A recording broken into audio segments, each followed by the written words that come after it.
ससुर दामाद का रिश्ता बड़ा नाजुक टूट गया। भगवान शिव कह रहे हैं, झुकना सिखा रहे हैं। भगवान शिव ने कोई जवाब नहीं दिया था, कुछ नहीं कहा, लेकिन एक तरफ तो अहंकार था। यदि कोई संबंध टूट रहा है तो यह निश्चित है कि किसी एक पक्ष में अहंकार तो होगा। 10% अन्य कारण हो सकते हैं, पर 90% अहंकार की भावना जरूर होगी, इसलिए संबंध टूट रहे हैं। तो पुराण सिखा रहे हैं कि संबंधों को बचाइए। हमने कल भी चर्चा की, क्या क्या बचाना है।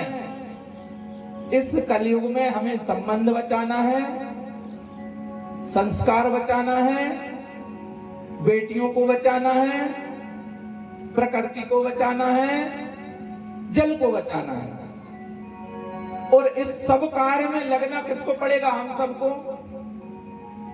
कुछ लोग हैं जो लगे हुए हैं। हमारे मुकेश भैया अभी 2 दिन पहले शेरावाली के दर्शन करने गए, 2 थैले लेकर गए थे। वहां पर कन्याओं का आना चालू हुआ तो 1000 से ज्यादा कन्याएं आ गई। चमत्कार क्या हुआ पता है? उन कन्याओं को भैया ने फ्राक बांटना चालू हुआ, 1000 हो गई, लेकिन उस थैले की फ्राक कम नहीं हो रही थी। सुबह से शाम तक हो गई, पेट फूल गया बोले गैस के कारण, लेकिन कन्याएं भी आती जा रही।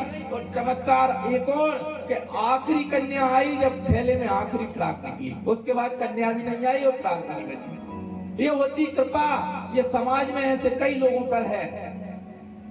ये कब आती है? ये आती है सेवा करने से। ये सेवा करते हैं, समाज के अंतिम व्यक्ति की सेवा भी करते हैं और उच्च स्तर पर बैठे हुए व्यक्ति को भी सम्मान देते हैं। ये इनका बड़प्पन है।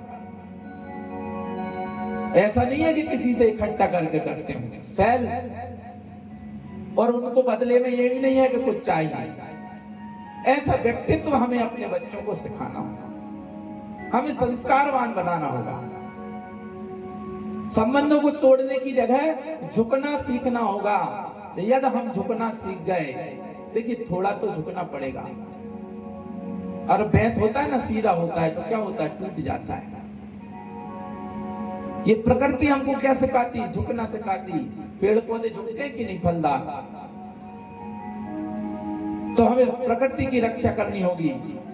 समाज में इस गाडरवारा में तो अजीब बहुत अच्छे अच्छे लोग हैं, समझ में नहीं आता। एक और सज्जन है, वृक्षारोपण का कार्य करते हैं निस्वार्थ भाव से, आदरणीय खत्री जी, मनोज भैया दिगोरी वाले। जहां देखो वृक्ष लगे, पूरा शहर वृक्षमय हो रहा है, हरियाली, प्रकृति का संरक्षण। ऐसे लोगों की समाज को आवश्यकता है। अपने बच्चों को इनका सत्संग कराएं। हमारे यहाँ तो ठीक है, शहरों में तो बच्चों को पार्टी के लिए भेजा जाता है।